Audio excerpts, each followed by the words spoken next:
గురుభ్యో నమ. శ్రీ మహాగణాధిపతి నమ.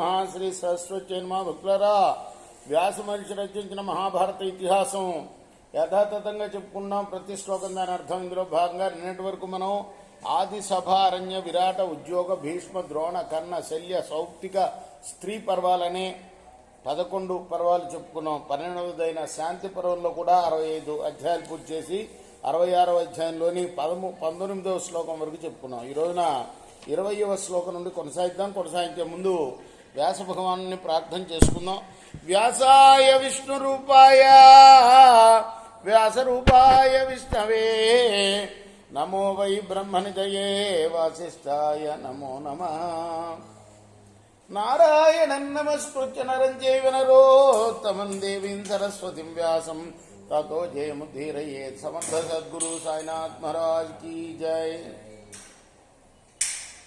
బాలవృద్ధేషు కౌంతేయ సర్వావస్థం యుధిష్ఠిర అనుక్రోశ క్రియా పార్థ సర్వావస్థం పదం భవే ధర్మజ.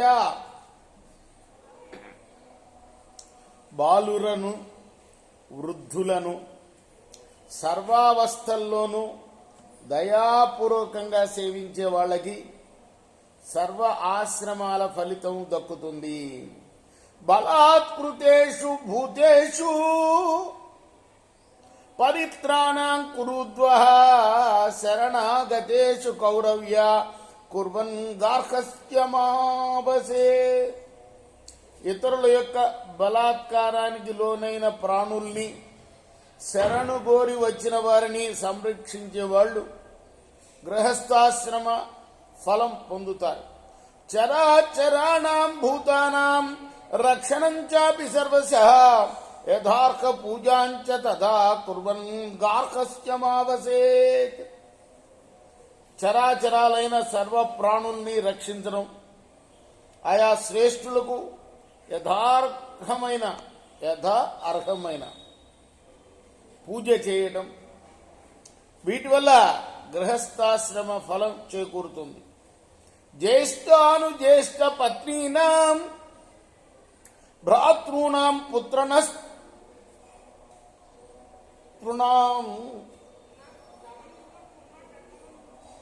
నిగ్రహానుగ్రహో పార్థ గార్హస్థ్యమితి తత్తపః. అన్నదమ్ముల భార్యల్ని, అన్నదమ్ముల్ని, కొడుకుల్ని, మనమల్ని, మునిమనమల్ని సమయోచితంగా కోపం చూపాలన్నప్పుడు కోపం చూపాలి, అనుగ్రహం చూపాలన్నప్పుడు అనుగ్రహం చూపాలి. అలా చక్కదిద్దేవాడు గృహస్థాశ్రమ ఫలం పొందుతాడు. తపః అంటున్నాడు. అదే తపస్సు. గృహస్థుడికి తపస్సు ఏమిటయ్యా అంటే అదే. ఏమిటి? ఎవరిపైన ఎప్పుడు కోపం చూపాలో అప్పుడు చూపాలి, ఎవరిపైన ఎప్పుడు అనుగ్రహం చూపాలో అప్పుడు అనుగ్రహం. గృహస్థుడికి అదే తపస్సుట. సాధూనామర్చనీయానాం పూజా సువిదితాత్మనాం పాలనం పురుష వ్యాఘ్ర గృహశ్రామ పదం గృహ ఆశ్రమ పదం భవేత్. పూజింపతగిన సజ్జనులను పూజించడం, ఆత్మజ్ఞానం కలవాళ్ళని రక్షించడం, ఇలా చేసేవారికి గృహస్థాశ్రమ ఫలం లభిస్తుంది. ఆశ్రమస్థాని భూతాని యస్తు వేస్మని భారత ఆదదీతేహ భోజ్యేన తద్గార్హస్థ్యం యుధిష్ఠిరా. వేరువేరు ఆశ్రమాల్లో ఉన్న ప్రాణులకు తమ ఇంట్లో భోజనం పెట్టి ఆదరించే వాడిదే గృహస్థ ధర్మం అంటే. యః స్థితః పురుషో ధర్మే ధాత్రా సృష్టే యథార్థవత్ ఆశ్రమాణాం హి సర్వేషాం ఫలం ప్రాప్నోచ్చనామయం. బ్రహ్మ సృష్టి ఇచ్చిన ధర్మంలో త్రికరణ శుద్ధిగా ప్రవర్తించేవాడు అన్ని ఆశ్రమాల యొక్క సత్ఫలితాలని పొందుతాడు. యస్మిన్ ననశ్యంతి గుణాః కౌంతేయ పురుషే సదా ఆశ్రమస్థం తమస్యాహు నరశ్రేష్టం యుధిష్ఠిరా. ఎవరిలో అయితే ఈ చక్కని లక్షణాలు నశించుకోకుండా ఎప్పుడూ ఉంటాయో అతన్ని ఆశ్రమంలో ఉన్నవాడు అని అంటారు.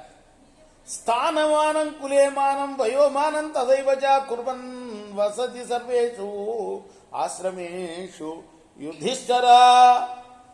ఓ ధర్మరాజా, భీష్ముడు చెప్తున్నాడు, స్థానం, కులం, వయస్సులకు తగిన గౌరవం ఇచ్చి ప్రవర్తించే రాజు అన్ని ఆశ్రమాల్లోనూ ఉన్నట్లే లెక్క. దేశ ధర్మాంశ కౌంతేయ కులధర్మాంస్తదైవచ పాలయన్ పురుష వ్యాఘ్ర రాజా సర్వాశ్రమీ భవేత్. దేశ ధర్మాల్ని, కులధర్మాల్ని అన్ని విధాలా రక్షించే రాజు సర్వాశ్రమాల ఫలం కూడా పొందినట్లే. కాలే విభూతిం భూతానాం ఉపహారాంస్తదైవచ అర్హయన్ పురుష వ్యాఘ్ర సాధూనామాశ్రమే వసేత్.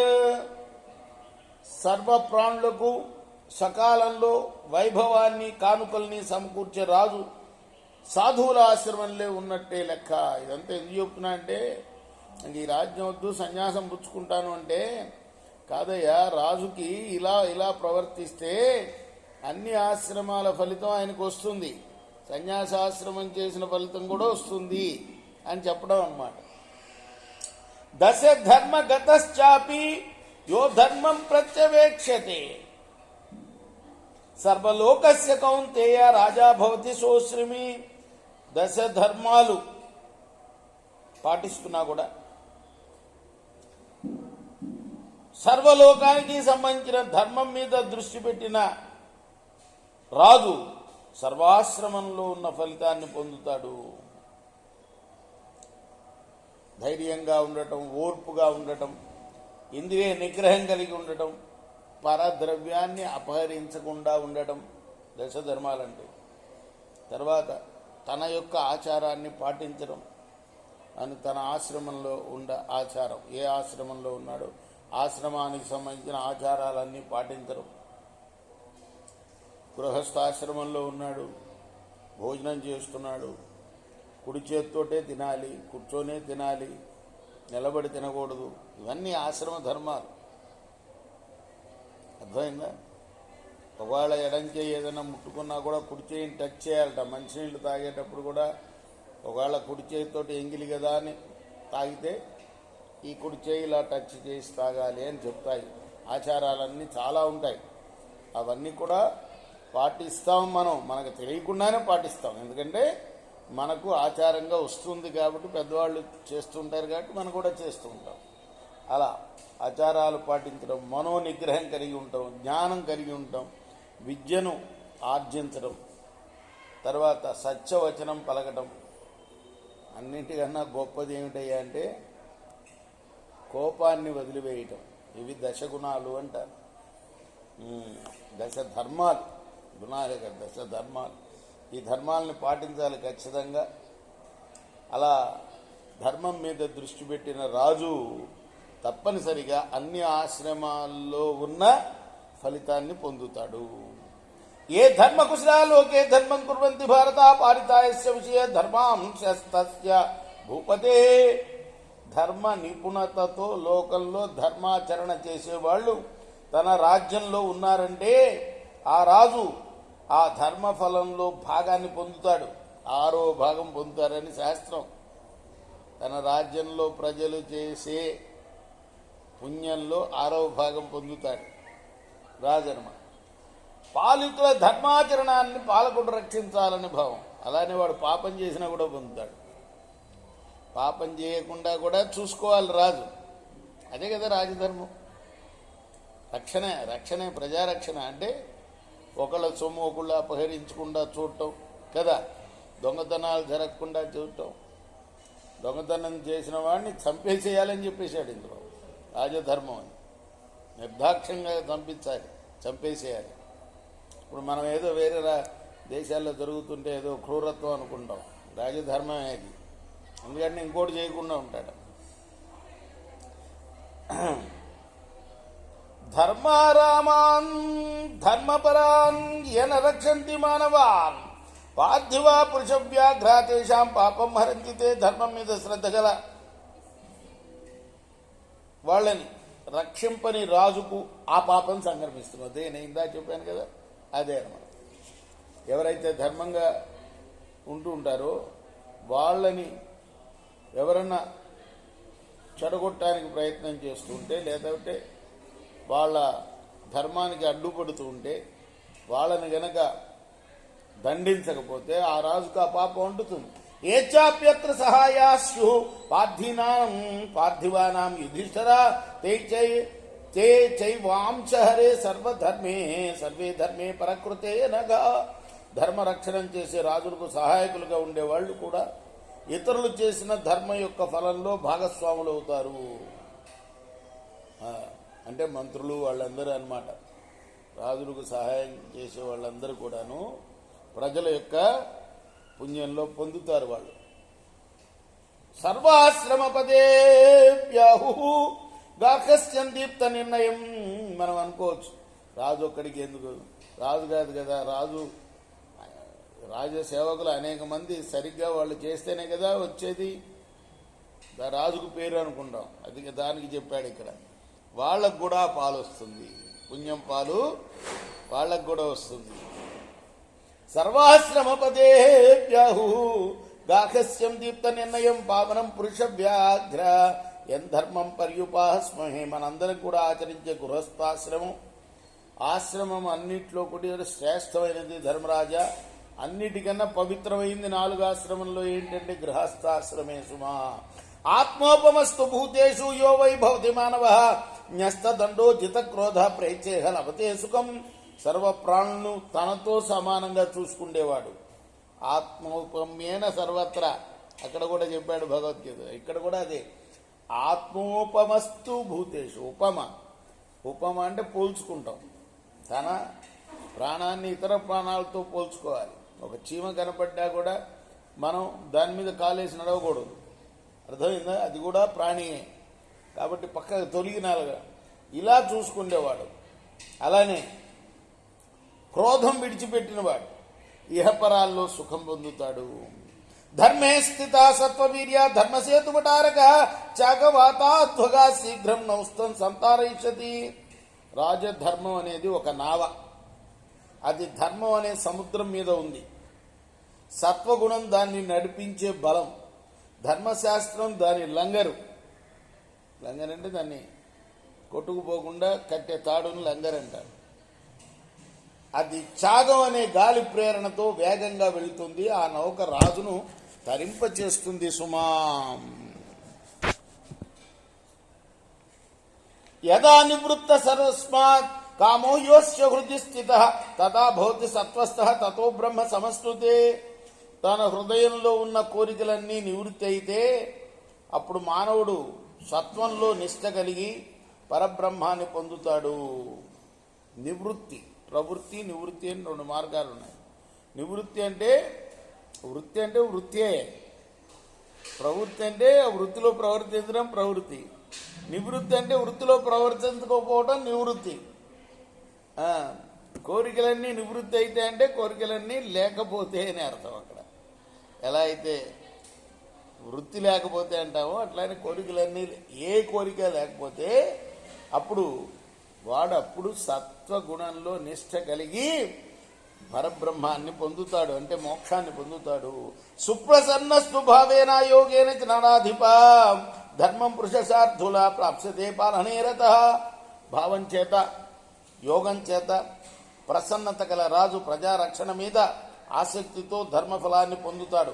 వేదాధ్యయనశీలానాం విప్రాణాం సాధు కర్మణాం పాలనేయత్నమాతిష్ట సర్వలోకస్య చైవ. వేదాధ్యయనం చేస్తూ సత్కర్మాచరణం చేసే బ్రాహ్మణులు పాలించే ప్రయత్నం చేయి. అలాగే సర్వలోకాన్ని కూడా పాలించు. వనే చరంతి ఏ ధర్మం ఆశ్రమేషు చ భారత రక్షణాత్ సచ్చ తగుణం ధర్మం ప్రాప్నోతి పార్థవ. మానవులు వనాల్లోనూ ఆశ్రమాల్లోనూ ఉండి ఆచరించే దానివల్ల సాధించే ఫలితం కన్నా 100 రెట్ల ఫలితాన్ని రాజు ప్రజారక్షణలో పొందుతాడయ్యా. ప్రజల్ని రక్షించడంలో పొందుతాడు. ఏషతే వివిధో ధర్మ పాండవ శ్రేష్ఠ కీర్తిత అనుతిష్ట త్వమేనం వై పూర్వదృష్టం సనాతనం. ఇలా వివిధ రూపాలైన ధర్మం నీకు వివరించాను నాయన. అలా అదిగా పరంపరగా వస్తున్న ధర్మాలే నీకు చెప్పాను, నువ్వు వీటిని ఆచరించు. చాతురాశ్రమ్య ఏకాగ్యం చాతుర్వర్ణ్యం చ పాండవ ధర్మం పురుషశార్థులా ప్రాప్ససే పాలనేరత ధర్మజ్ఞ. ప్రజారక్షణ మీద ప్రీతి కలిగి గనక నువ్వు ఉంటే చతురాశ్రమాలకి చాతుర్వర్యాలకి సంబంధించిన ధర్మాన్ని, ఆ ధర్మ ఫలితాన్ని తప్పనిసరిగా నువ్వు పొందుతావయ్యా. కాబట్టి నువ్వు సన్యాసమే తీసుకోక్కర్లేదు, ఈ రాజధర్మం మీద ప్రీతి కలిగి ఉండు, ప్రజలను రక్షించు, ఎక్కడికి వెళ్ళొద్దు నువ్వు అని బోధించడం అనమాట. కృష్ణుడు తెచ్చింది దానికోసమే. తాతగారు చెప్తే అదో రకంగా ఉంటుంది కదా, కృష్ణుడు చెప్పేది ఆయనకన్నా కదా. ఆయనకి అన్ని కలిగించి ఆయన ఆత్మలో ఈయనే ప్రవేశించి చెప్తున్నాడు. ఆయనకి ఎక్కడిది ఓపిక కదా, మొత్తం బాణాలన్నీ గుచ్చుకొని అట్లా అంపశయ్య మీద ఉన్నాడు. ఆయనే చెప్తాడు, ఆయన అయ్యా కృష్ణ నువ్వే చెప్పిస్తున్నావు నా చేత, నాకెక్కడిదయ్యా ఓపిక అని అంటాడు. ఇది శ్రీ మహాభారతే శాంతి పర్వణి రాజధర్మానుశాసన పర్వణి చాతురాస్యమ విధౌ షట్షష్టితమోధ్యాయ. ఇది వ్యాస మహర్షి రచించిన మహాభారత ఇతిహాసంలోని శాంతి పర్వంలోని 66వ అధ్యాయం. రేపు 67వ అధ్యాయం చెప్పుకుందాం. కృష్ణార్పణమస్తు. సాయి కృష్ణార్పణమస్తు. స్వస్తి ప్రజాభ్య పరిపాలయంతాం న్యాయేన మార్గేణ మహిమహీశా. గోబ్రాహ్మణేభ్య శుభమస్తు నిత్యం. లోకా సమస్తా సుఖినో భవంతు.